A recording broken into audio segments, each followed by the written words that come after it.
So let's study the transverse section of dicot leaf, that is dorsiventral leaf. Okay. So when we take the transverse section of dicot leaf and observe it under microscope, we can see three types of tissues. So let's say this is leaf, right? So through the lamina part of the leaf, we are taking section. So it can be called as vertical section also. Actually, in NCERT diagram, down the diagram, this diagram, T.S of Dicot leaf is given. But in the description, it is given as vertical section of dorsiventral leaf. Both are correct.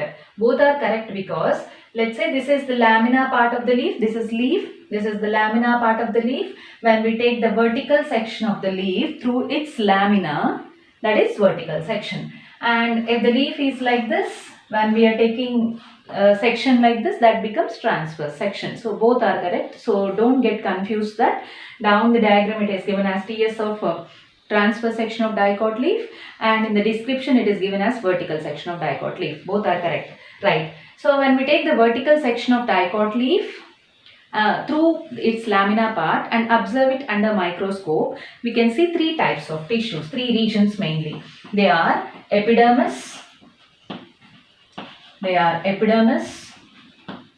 and then mesophyll tissue, and vascular tissues, vascular system or vascular tissues. Right, coming to epidermis. So this epidermis is the outermost covering of the leaf, as in case of same like stem and even roots also. So epidermis is the outermost covering, and this epidermis is present on both the sides, that is upper side of the leaf and lower side of the leaf. The epidermis which is present on upper side is called as adaxial epidermis, which is present on upper side is called as adaxial D. Adaxial epidermis. The epidermis which is covering the lower side of the leaf is called as epaxial epidermis. So lower side epidermis is called as, lower side of the leaf is called as epaxial epidermis. Right? Okay. So epidermis present on both the sides, that is upper and lower sides, which is adaxial and abaxial, is made of thin walled parenchymatous cells, and all these parenchymatous cells are tightly packed without any intercellular spaces, right? And this epidermal cells, the cells which are making epidermis. So epidermal cells lack chloroplasts, they are non-green. So this epidermal cells are made of parenchymatous cells.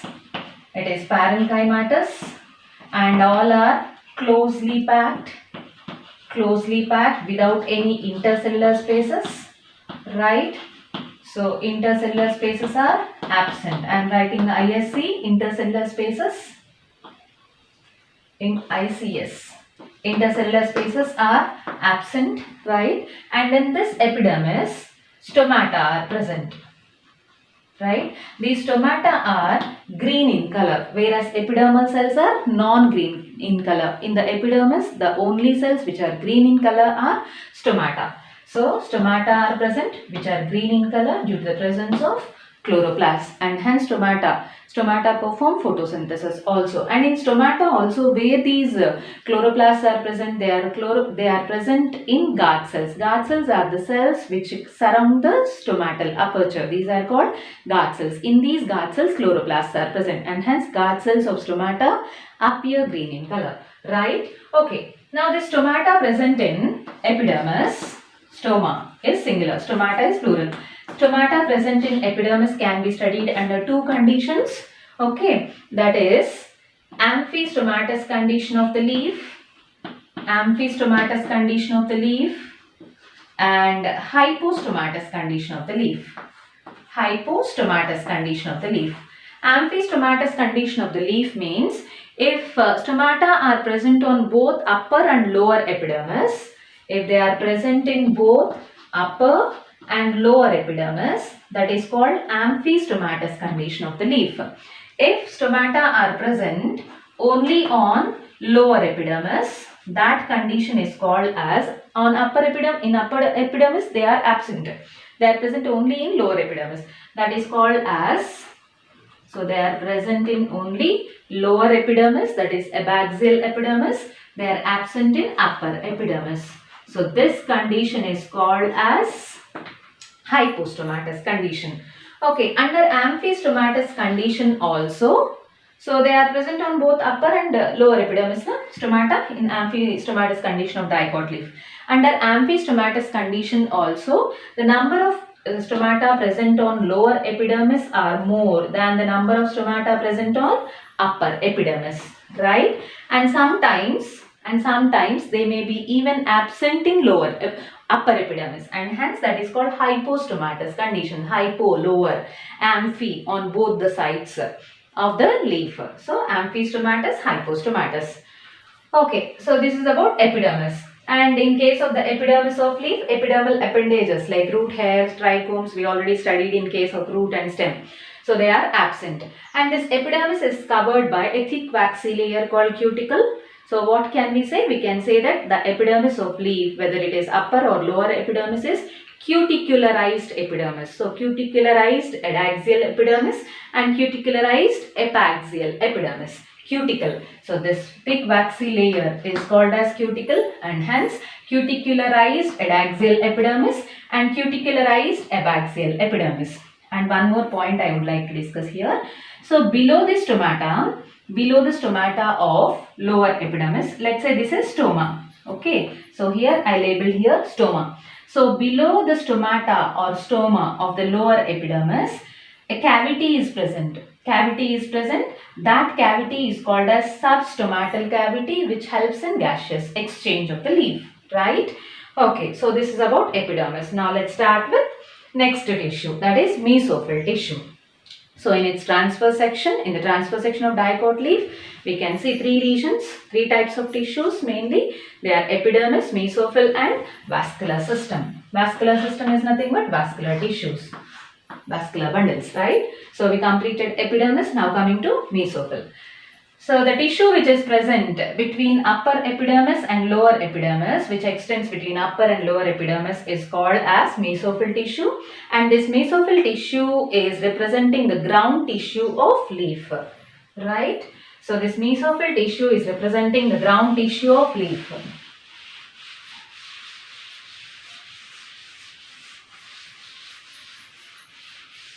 Okay, right. So this mesophyll tissue is representing the ground tissue of leaf, which is made of parenchymatous tissue.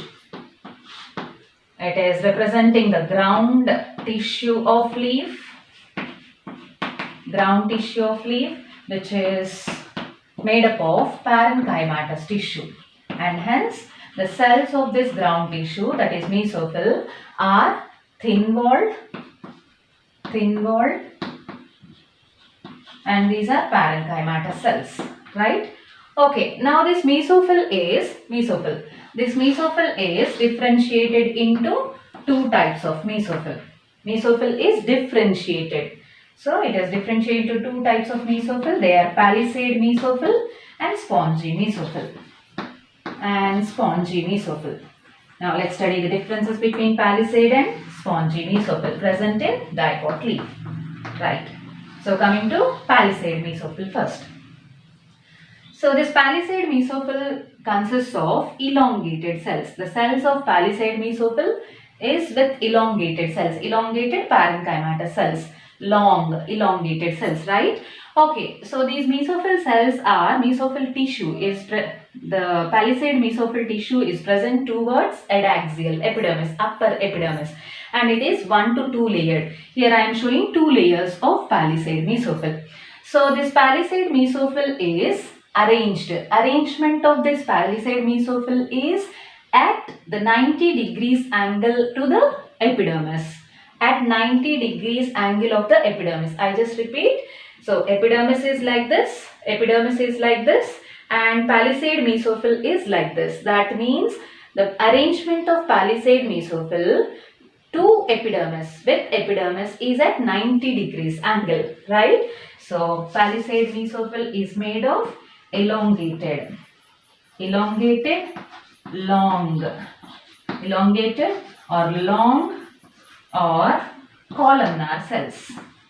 Columnar cells, and these cells, arrangement of these cells, palisade cells with respect to epidermis. Palisade mesophyll is at 90 degrees angle with epidermis. Right? Okay. So this palisade mesophyll consists of elongated cells. The arrangement of these elongated cells are parallel to one another. They are lying parallel to one another, one after the other, like this. And they are closely packed without any intercellular spaces. So intercellular spaces are absent because they are tightly packed, right?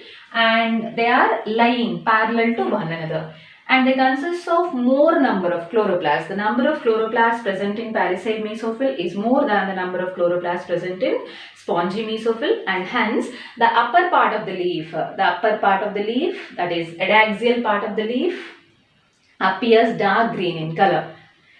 And hence the lower part of the leaf of dorsiventral leaf or dicot leaf appears light green in color, right? So the number of chloroplasts present towards upper epidermis, that is in the mesophyll, palisade mesophyll tissue is more than the number of chloroplasts present in spongy mesophyll. So in spongy mesophyll, the number of chloroplasts are less when compared with the number of chloroplasts present in palisade mesophyll. So they are less, right? And hence this lower part of the leaf, that is abaxial part of the leaf, is light green in color.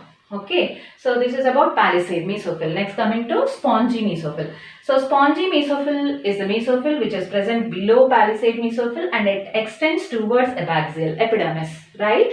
Okay, so it is made up of, and again it is made up of what type of cells? Oval or spherical shaped cells. Spherical shaped cells. And they are arranged. What is their arrangement? Their arrangement is irregular. They are not arranged in a specific type of manner, in specific angle. So there is no specific angle of arrangement. So their arrangement is irregular arrangement. And the cells of this spongy mesophyll are loosely packed, and hence intercellular spaces are present in spongy mesophyll. ICS, intercellular spaces are present in spongy mesophyll. Okay, and the number of chloroplasts present in spongy mesophyll is lesser than the number of chloroplasts present in palisade mesophyll, and hence this lower part of the leaf, lower epidermis of the leaf, appears less green in color, light green in color or less green in color when compared with that of upper part of the leaf. Now coming to vascular tissues or vascular system. So when we take the transverse section of a leaf, we can see three types of tissues. They are epidermis, mesophyll and vascular tissue system. We studied about epidermis and mesophyll. Now let's study vascular system or vascular tissues. So vascular tissues includes what? Vascular bundles, which consists of xylem and phloem. So vascular bundles now. So these vascular bundles are present in veins. These vascular bundles are present in veins. Actually, in case of dicot leaf, what type of venation is present? What is venation? Arrangement of veins and veinlets in the lamina part of the leaf is called as venation. And what type of veins are present in venation is present in dicot leaf? Reticulate venation. In case of reticulate venation, so vascular bundles are present in veins. And the type of venation present in dorsiventral leaf or dicot leaf is reticulate venation. Reticulate venation, where the size of veins is dissimilar. The size of veins is dissimilar because midrib, that is central vein is thicker, that is thick, and hence the size of vascular bundles present in central vein are larger in size, large sized vascular bundles, right? Whereas lateral veins and veinlets are smaller in size. Lateral veins are smaller in size, thin, and and hence the vascular bundles present in these lateral veins are smaller in size. Small sized vascular bundles are present in lateral veins. So what can we say now? The size of vascular bundles in case of dicot leaf is not similar. Okay, so they are dissimilar in size. Vascular bundles are dissimilar in size. Okay, now these vascular bundles consist of what? Vascular tissues. What are they? Xylem and phloem. Okay, here this is the vascular bundle, right? And here these vascular bundles are surrounded by bundle sheath cells, thick walled cells called bundle sheath cells. I labeled here bundle sheath cells. So thick walled bundle sheath cells, right? And these bundle sheath cells extends towards upper epidermis and even towards lower epidermis. The type of bundle sheath cells which are extending towards upper epidermis and lower epidermis in case of dicot leaf are collenchymatous bundle sheath cells, not sclerenchymatous.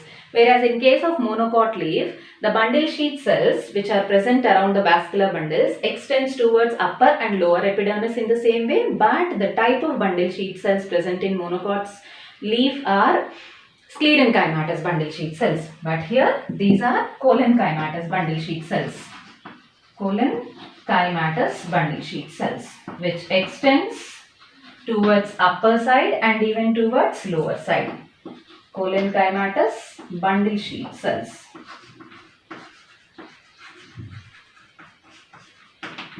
Extend towards upper side, upper epidermis, that is adaxial epidermis and abaxial epidermis.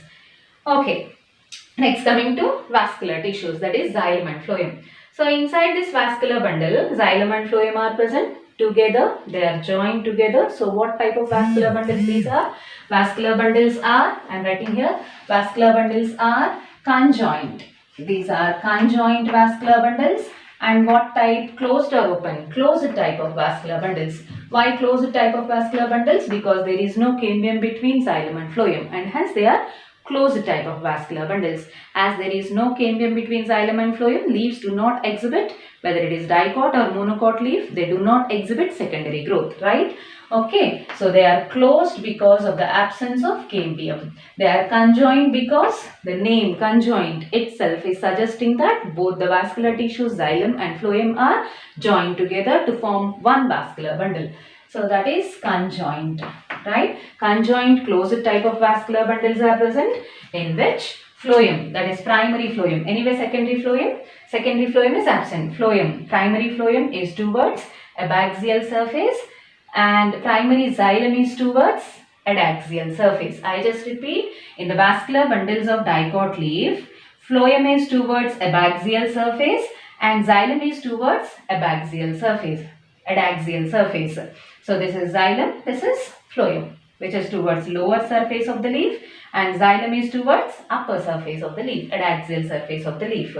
Okay, so what is the main function of leaf? Main function of leaf is to perform photosynthesis with the help of what type of cells? Mesophyll cells present in leaf, right? Okay, so this is all about the transverse section of dicot leaf, and in the next video I will be explaining about the transverse section of monocot leaf. Hope you understood this concept. Thank you, students.